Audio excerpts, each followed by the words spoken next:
नमस्कार, आप देख रहे हैं कशिश न्यूज और आपके साथ मैं हूं दीपक शर्मा। झारखंड गठन के बाद ऐसी कोई पार्टी नहीं जिसने सत्ता के पावर का स्वाद न लिया हो, लेकिन ऐसी कोई पार्टी नहीं जिसने जनता को अपने काम काज से संतुष्ट किया हो और सत्ता में वापसी का सुख पाया हो। ऐसे में सवाल तो पूछेंगे कि क्या INDI अलायंस हेमंत सोरेन के नेतृत्व में वो कारनामा कर सकती है, या फिर बीजेपी सत्ता में वापसी का अपना प्रण पूरा कर पाएगी। और ऐसा करने के लिए कौन सा फॉर्मूला कारगर साबित होगा, काम का वादा या चुनावी वादा? सवाल का जवाब देने के लिए हमारे साथ कुछ मेहमान मौजूद हैं, उनसे आपका परिचय करा देते हैं। रांची स्टूडियो से हमारे साथ जुड़ रहे हैं बीजेपी की ओर से पार्टी का पक्ष रखने के लिए अजय शाह जी, और कांग्रेस की ओर से पार्टी का पक्ष रखने के लिए गौतम उपाध्याय जी। पहले सवाल गौतम जी आप ही से, क्योंकि बड़ी चुनौती आपके समक्ष है, सत्ता में वापसी का रिकॉर्ड तोड़ना है। झारखंड में अब तक ऐसा कोई दल नहीं कर पाया है, गठबंधन रिपीट नहीं हो पाया है। क्या लगता है किस आधार पर वो गुंजाइश आप देख रहे हैं? देखिए, ये एकदम स्पष्ट है कि हम लोग जिस चुनाव को 2019 में जिस लक्ष्य को हमने टारगेट किया था, हम लोग उसी के अकॉर्डिंगली इस बार भी चुनाव लड़ रहे हैं। और इस बार तो हमारे लिए प्लस पॉइंट ये है कि हमारा डायरेक्ट कनेक्शन जनता के साथ हो रहा है। जो भी भाजपा ने पूर्व में 14 सालों में झारखंड को देने से वंचित रखा, वो हर एक उस पर हम लोग एक कदम उठा रहे हैं। हर एक चीज़ों पर, चाहे वो महिला सम्मान की बात हो, चाहे युवाओं की बात हो, या फिर जो रघुवर जी ने कॉन्ट्रैक्ट में जॉब देने का काम किया था और राज्य के युवाओं को भटकाने का काम किया था। आज हम लोग, ठीक है, हो सकता है नंबर्स कुछ कम होंगे, लेकिन हम लोगों ने परमानेंट जॉब देने का काम किया है। तो एक तरफ हम आधी आबादी को अपने साथ मिलाने के लिए हर कदम उठा रहे हैं, दूसरी ओर जो युवाएं हैं, जो हमारे भविष्य हैं, झारखंड के भविष्य हैं, उनको भी उचित उनका शेयर जो होना चाहिए, चाहे वो शिक्षा के क्षेत्र में हो, खेल के क्षेत्र में हो, या फिर रोजगार के क्षेत्र में हो, हम लोग हर कदम पॉजिटिव उठा रहे हैं ताकि ये राज्य जल्द से जल्द फ्लरिश कर सके। बिल्कुल, हम चलते हैं बीजेपी से। एक प्रतिक्रिया जल्दी से जरूर लेना चाहेंगे। एक शब्द में अगर गौतम जी ने जो कहा कि हम लोगों से कनेक्ट हो पा रहे हैं, तो उनकी एक सरकार के दौरान जो योजना रही है, आपकी योजना, आपकी सरकार, आपके द्वार का कार्यक्रम, जिसमें वो कई योजनाओं से लोगों को लाभान्वित कराने का प्रयास कर रहे थे, सरकार को लोगों के घर तक ले गए। ये एक कारगर उपाय इन्होंने देखा है जनता से कनेक्ट करने का। अजय जी, क्या कोई इसकी काट है आपके पास? देखिए, सबसे पहले तो 2019 में जो चुनाव हुए थे, उस चुनाव में एक मुद्दा ये था कि हेमंत सरकार अगले 5 साल में क्या काम करने वाली, क्या काम करने नहीं वाली है। इन्होंने एक बहुत लंबा चौड़ा जो वादा किया था। हम ये देखते हैं कि इंडियन पार्लियामेंट्री डेमोक्रेसी में जब भी कोई सरकार बनती है, कोई मुख्यमंत्री बनता है, कोई प्रधानमंत्री बनता है, तो हमेशा एक लॉन्ग टर्म विजन को लेकर के चलता है। जैसे कोई मुख्यमंत्री बना तो 5 साल का उसके पास एक विजन डॉक्यूमेंट होता है कि अगले 5 साल में वो क्या करने वाले हैं। उदाहरण के लिए मान लीजिए अटल बिहारी वाजपेयी जब हमारे प्रधानमंत्री हुए थे, तो उन्होंने जो सर्व शिक्षा अभियान को जो लॉन्च किया था, आज हम उसका रिजल्ट देखते हैं। प्रधानमंत्री ग्राम सड़क परियोजना को जो लॉन्च किया था, आज उसका हम रिजल्ट देखते हैं। लेकिन हमारा ये कहना है कि हेमंत सोरेन सरकार ने जो काम किए हैं, 5 साल में ऐसा कोई भी काम नहीं किया है जिनके दम पर आज ये वोट मांग पाए। और चूंकि उन्होंने 5 साल में ऐसा कोई ट्रैक रिकॉर्ड नहीं दिखाया, ऐसा कोई रिजल्ट नहीं दिखाया, इसीलिए लास्ट में जो इनके चंद दिन बचे हैं, जो 6 महीने बचे थे या फिर पिछले 2-3 महीनों में, ये कुछ स्कीम्स लॉन्च कर रहे हैं। और आप जिसको भी देखेंगे, जितने भी जेएमएम के प्रवक्ता है या फिर इनकी तरफ से कोई भी नेता आएंगे, वो हमेशा कुछ ऐसे स्कीम्स पर वोट मांग रहे हैं जो उन्होंने पिछले 2-3 महीनों में जो लॉन्च किया है। तो हमारा साफ यही कहना है कि 5 साल में कोई कार्य नहीं हुआ और लास्ट के चंद दिनों में कुछ स्कीम्स लॉन्च किए जा रहे हैं। और चूंकि ये स्कीम्स हड़बड़ी में लॉन्च किए जा रहे हैं, इन स्कीम्स का जो मकसद है वो जनता को इन्फ्लुएंस करना है, और कहीं ना कहीं इस हड़बड़ी का खामियाजा जनता भुगत रही है। उदाहरण के लिए एक्साइज कांस्टेबल्स की भर्ती में जल्दबाजी हुई तो वहां पर जो छात्रों की मौत हो जा रही है। SSC CGL को हड़बड़ी में कराने के लिए 2 टीयर्स एग्जाम को 1 टीयर किया गया, तो वहां पर भी काफी गड़बड़ियां हुई है। मैया समान योजना में भी बहुत सारे एरर्स ट्रीटी जो हम देख रहे हैं। तो हमारा साफ कहना कि 5 साल हेमंत सोरेन सरकार ने काम नहीं किया, और हम जो है जनता को ये आश्वस्त करते हैं कि हम सारे काम करेंगे, और इसलिए हमने नारा लगाया, ना सहेंगे ना कहेंगे, इस सरकार को हम बदल कर रहेंगे। चलिए, एक जवाब गौतम जी से जरूर बनता है। गौतम जी, तमाम योजनाओं में जो खामियां आ रही है, जो शिकायतें आ रही है, उसका उल्लेख अजय जी कर रहे हैं कि गड़बड़ी, हड़बड़ी में आप काम कर रहे हैं, क्योंकि चुनाव नजदीक है और हड़बड़ी में गड़बड़ी हो रही है। ऐसे में जनता का भरोसा आप पर नहीं टिक पाएगा।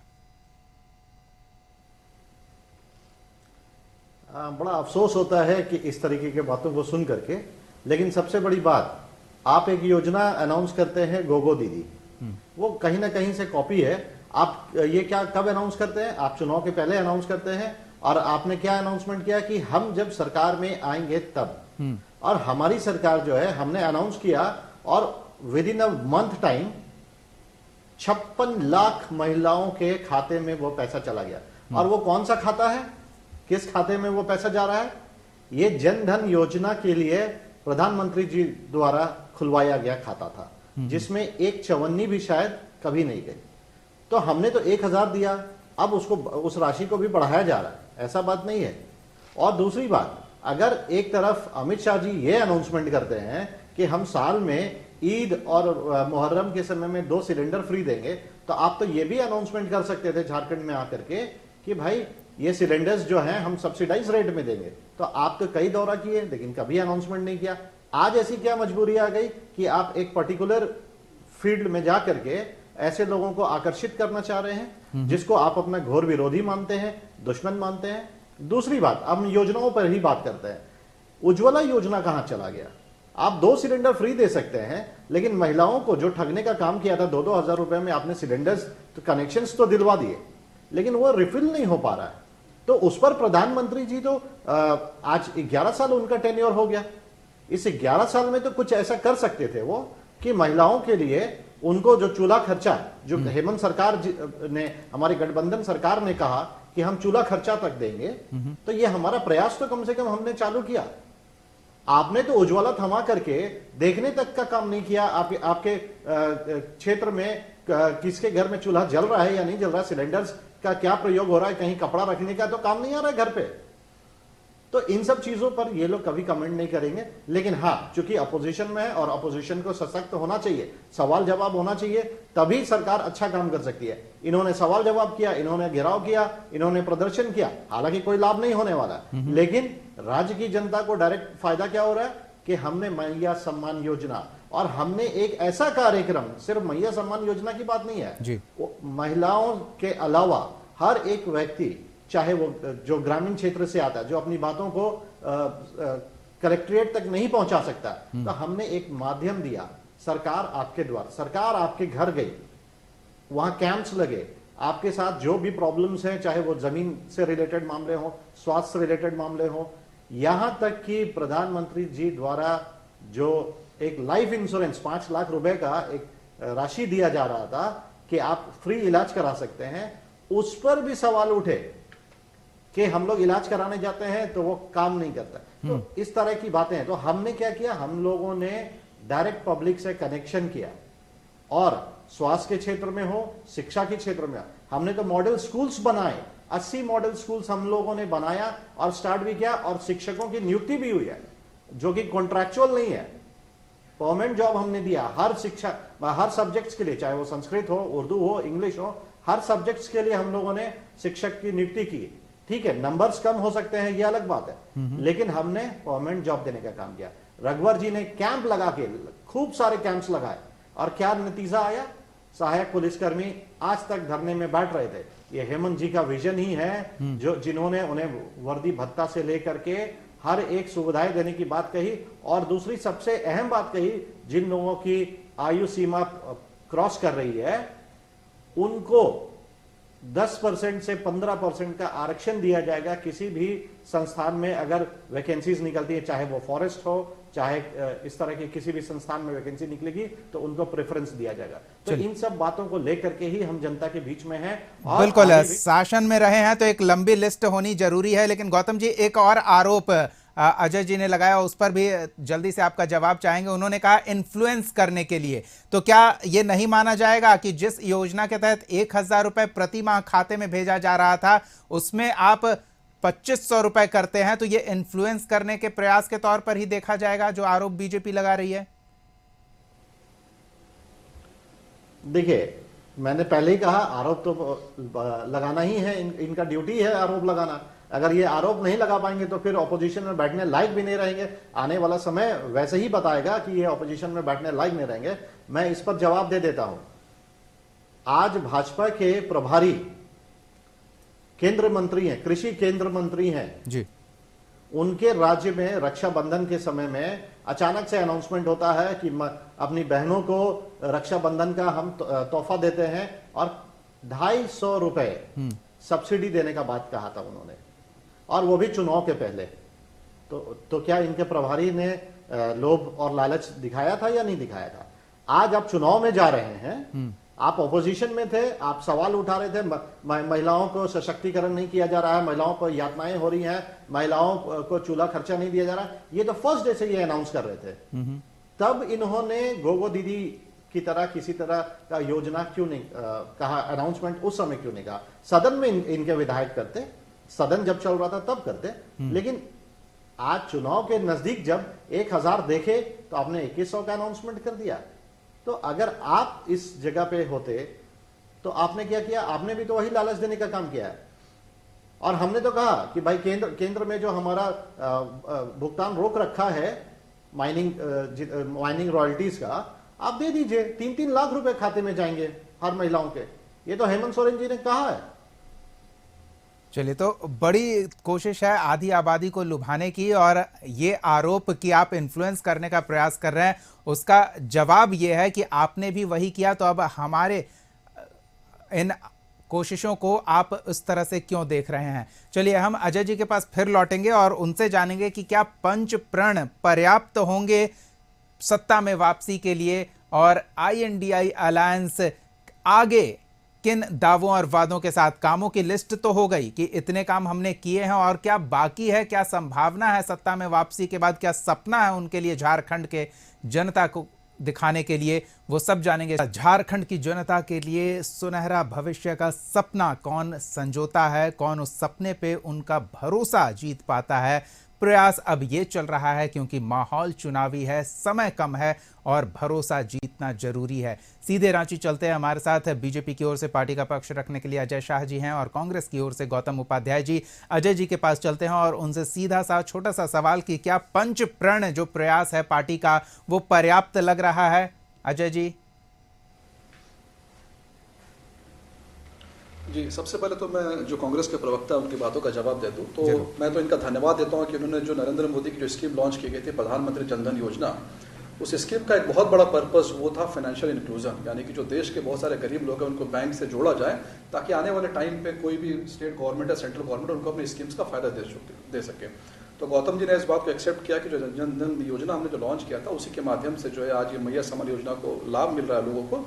तो चलिए, अच्छी बात है। दूसरी बात ये कि जैसे कि गौतम जी ने कई सारे मुद्दों को उठाया, इन्होंने नरेंद्र मोदी जी के द्वारा लॉन्च की गई स्कीम्स को उठाया, उज्ज्वला के बारे में चर्चा की, उन्होंने रघुवर दास के बारे में चर्चा की। तो हमारा बिल्कुल साफ कहना, रघुवर दास जी का जो परफॉर्मेंस था उस पर एक चुनाव हो चुका है, नरेंद्र मोदी जी का जो काम का परफॉर्मेंस था उस पर चुनाव हो चुका है। तो हम ये जो चुनाव है पिछले 5 साल में हेमंत सोरेन जी ने क्या काम किया है, हम इस पर फोकस करेंगे, इस पर इनसे सवाल करेंगे और इसी पर हम जो चुनाव लड़ना चाहेंगे। अब यहाँ पर हम आते हैं कि जैसे कि इन्होंने बहुत सारी चीज़ों को कहा कि हेमंत सोरेन सरकार ने कई वादे किए थे, कई को पूरा किया। तो वैसे तो कई सारे सेक्टर्स को हम टच कर सकते हैं, महिलाओं को टच कर सकते हैं, युवाओं को टच कर सकते हैं, गाँव को टच कर सकते हैं, रोजगार को टच करते हैं। मैं सिर्फ एक मुद्दे पर टच करना चाहूँगा, मैं फिर वुमेन एम्पावरमेंट जिसकी इन्होंने बात की, महिलाओं के लिए क्या हेमंत सोरेन सरकार ने किया, हम उसको टच करते हैं। तो देखिए, इन्होंने वादा किया था कि महिलाओं के लिए क्या क्या वादे किए थे। सबसे पहला वादा तो इन्होंने ये किया था कि हर जिले प्रखंड में महिलाओं के लिए थाना खोला जाएगा। थाना इन्होंने नहीं खोला। इन्होंने जो वुमेन कमीशन होता है, जिस कमीशन का काम होता है महिलाओं के लिए सही में काम करने वाला जो इंस्टीट्यूशन होता है वुमेन कमीशन, पूरे 5 साल तक महिला कमीशन इन्होंने डिफंक्ट रखा। आए दिन जो है माइनर जो लड़कियां उनके साथ में बलात्कार हो रहे हैं, पॉक्सो के केसेस आ रहे हैं। चाइल्ड जो बाल संरक्षण आयोग है झारखंड का, उसका पिछले 1 साल से अध्यक्ष का पद खाली है। रांची चाइल्ड वेलफेयर कमेटी जो इतनी बड़ी मतलब राजधानी की कमेटी है, उसके अध्यक्ष पद का जो पद है वो पिछले 1-1.5 साल से खाली है। रांची के अंदर में महिलाओं के लिए एक शेल्टर हो, मैं नारी निकेतन, जो कि फंड के अभाव में पिछले 3 साल से जो है वो खाली पड़ा हुआ है। इन्होंने वादा किया था कि जो महिलाएं गर्ल्स हैं उनको बिल्कुल स्कूल से लेकर के PhD तक जो है हम फ्री एजुकेशन देंगे।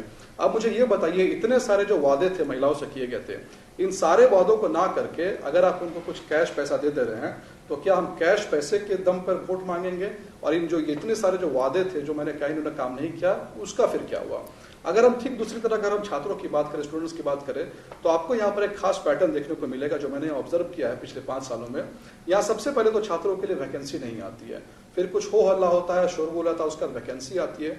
जब वैकेंसी आती है, वैकेंसी का नोटिफिकेशन आएगा तो उसमें लैंग्वेज पेपर को लेकर के, रिजर्वेशन को लेकर के, एग्जामिनेशन पैटर्न को लेकर के ऐसी कई सारी खामियां होगी कि फिर से नोटिफिकेशन को दोबारा आना पड़ेगा। अगर गलती से नोटिफिकेशन आ गया, एग्जामिनेशन हो गया, तो एग्जामिनेशन पैटर्न में ऐसे सिली सिली मिस्टेक्स किए जाएंगे कि फिर वो एग्जामिनेशन जो वो टलता रहेगा। एग्जामिनेशन हो भी गया और अगर उसका रिजल्ट भी आ जाता है तो रिजल्ट में कई बार ऐसे एरर होते हैं कि उस रिजल्ट को चैलेंज हाईकोर्ट में कर दिया जाता है और उसके बाद जो है छात्र वहीं के वहीं बैठे रहते हैं।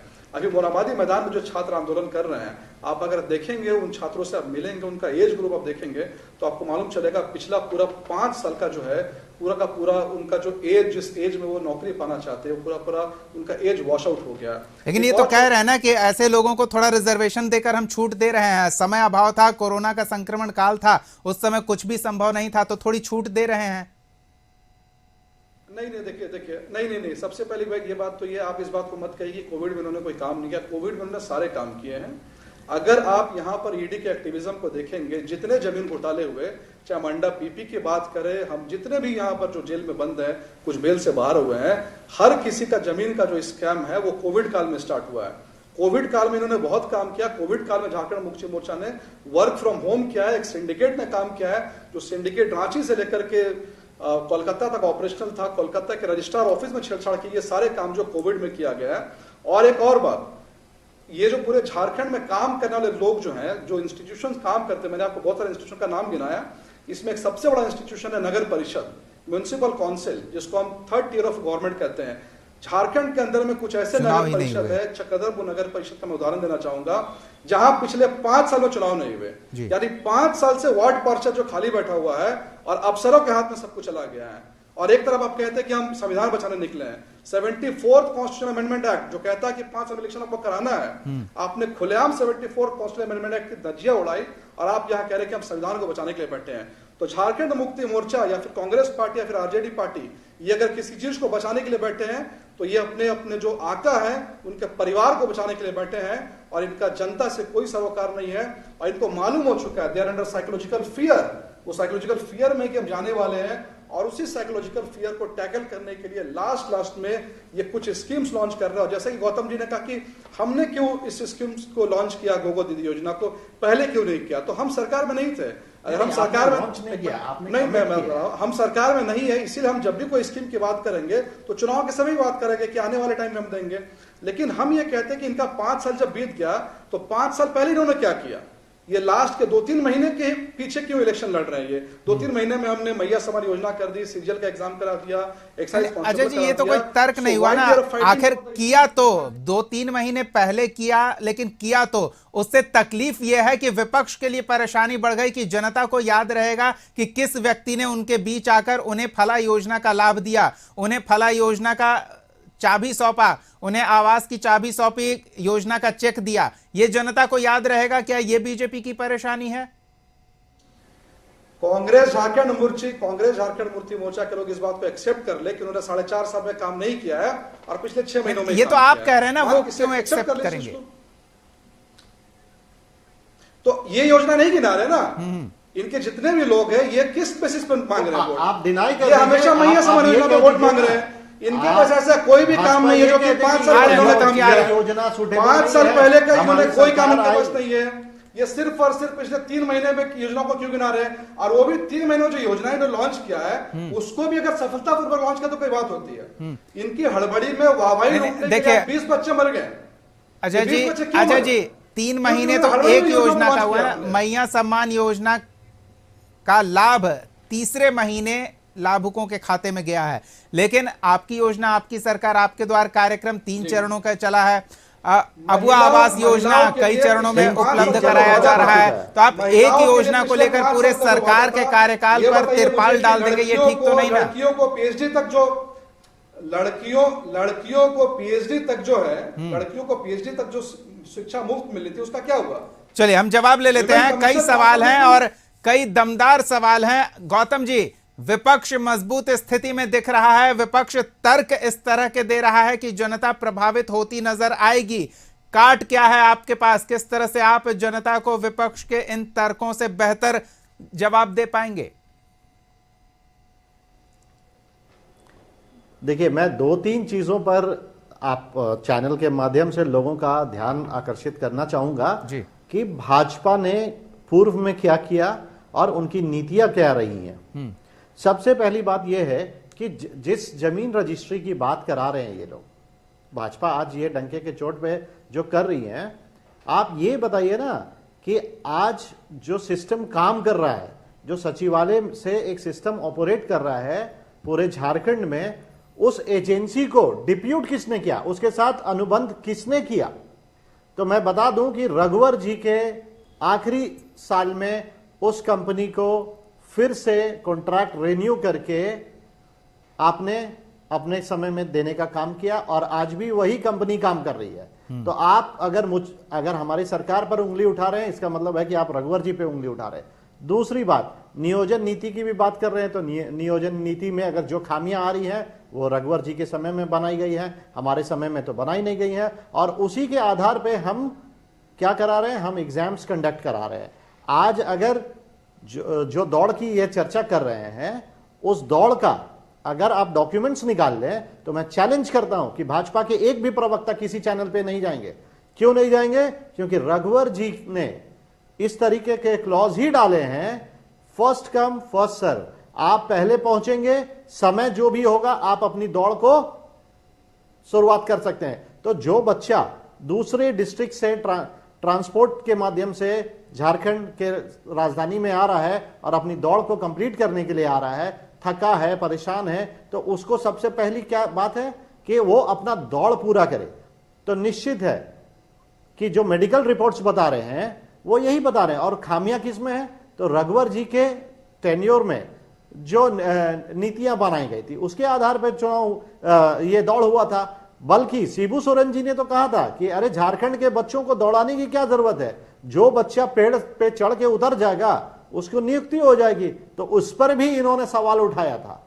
तो एक तरफ आप खुद सवाल के घेरे में आते हैं और खुद सवाल भी उठाते हैं। चलिए, ये ठीक है। गौतम जी, एक और महत्वपूर्ण सवाल, आधी आबादी से जुड़ा सवाल है, और आधी आबादी इसलिए महत्वपूर्ण है, हम समझ पा रहे हैं, आपके लिए भी महत्वपूर्ण है और विपक्ष के लिए भी महत्वपूर्ण है, क्योंकि 40% सीटों पर सीधे तौर पर उनका प्रभाव है, वो निर्णायक स्थिति में है। यानी कि 40 सीटों पर, और इसमें सरकार बनने और बिगड़ने का खेल हो जाता है। तो महिलाओं के लिए चुनाव के समय INDI अलायंस या महागठबंधन के दल ने जो घोषणा की थी, उनमें से कई घोषणाओं को पूरा नहीं किया गया और सिर्फ उन्हें लुभाने के लिए उनके खाते में कुछ राशि पहुंचा दी जा रही है। ये आरोप है अजय शाह का, अभी अभी उन्होंने कहा, और कई योजनाएं गिनाई जिसे पूरा नहीं किया गया, जिसे याद भी नहीं किया गया। उस पर क्या कहेंगे? कोई बात नहीं, मैं उसका जवाब दे देता हूं जी। एजुकेशन की बात है तो रघुवर जी के समय में लगभग 5500 स्कूल डिमोलिश कर दिए गए, बंद कर दिए गए, जिसका डेटा आज भी आपको मिल सकता है और आप तो चैनल के माध्यम से और आसानी से ले सकते हैं डेटा। आम आदमी को शायद राइट टू इंफॉर्मेशन में जाना पड़ेगा, बट आप लोगों के सोर्स ज्यादा स्ट्रांग होते हैं। 5500 स्कूल्स बंद कर दिए गए थे, जहां हम लोगों ने 80 मॉडल स्कूल स्टार्ट कर दिए। मतलब स्ट्रक्चर ही नहीं जी। हम लोगों ने स्कूल को स्टार्ट कर दिया, वहां टीचर्स नियुक्त हो गए। पहला। दूसरा, इनके कुछ प्रवक्ता बहुत इश्यूज बनाते हैं कि हमारे राज्य की महिलाएं जो हैं आज भी हड़िया बेचती हैं, तो उस पर मैं आ जाता हूं। उनको डायरेक्ट रोजगार के लिए कि वो एक अच्छा दुकान कर सके, उसके लिए राज्य सरकार की तरफ से डायरेक्ट 10,000 रुपए दिए जाते हैं अपना कोई भी रोजगार स्टार्ट करने के लिए, और उसके लिए कोई डॉक्यूमेंटेशन नहीं है, किसी बैंक की तरह कोई डॉक्यूमेंटेशन नहीं है। उस पर उसके आगे भी चलते हैं हम लोग, जो उससे भी सशक्त हैं, जो थोड़ी पढ़ी लिखी हैं, जिनके पास आइडियाज है, जो ज्यादा मेहनत करना चाहती हैं, उनके पास 50,000 तक का loan without guarantee, without guarantor 50,000 तक का लोन हम लोगों ने दिया है। डेटा अवेलेबल है, कोई भी अरेंज कर सकता है डेटा। उसके ऊपर और चले जाएं तो दीदी किचन आज जो चल रहा है, आप बगल में सचिवालय चले जाएं, आप बगल में कलेक्ट्रेट चले जाएं, सामने विकास भवन है, कहीं भी चले जाएं, दीदी किचन जो चल रहा है, कौन किसकी योजना है ये? और दूसरी बात, सबसे ज्यादा न्यूज आते थे लातेहार से। लातेहार चूंकि किसी समय में एमसीसी से भी इफेक्टेड एरिया हुआ करता था जी। उसके बाद वहां इस तरह के कोई इंफ्रास्ट्रक्चर डेवलपमेंट नहीं थी।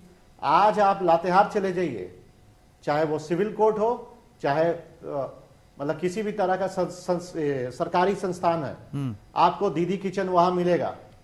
और ये सरकार ने खुलवाए हैं बिना किसी गारंटर, बिना किसी गारंटी के 1-1 लाख रुपए लोन दे करके।